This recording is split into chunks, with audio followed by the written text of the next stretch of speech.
If you feel that you've got problems sleeping or snoring through poor breathing, then you should get it checked out.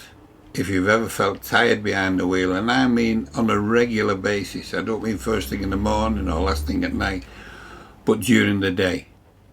A lot of people have been injured or killed through falling asleep at the wheel. Have it checked, get it checked out, please, for your sake. I was told that my snoring was 108 decibels and I had real problems in getting enough oxygen and getting a deep enough sleep, and that was the problem.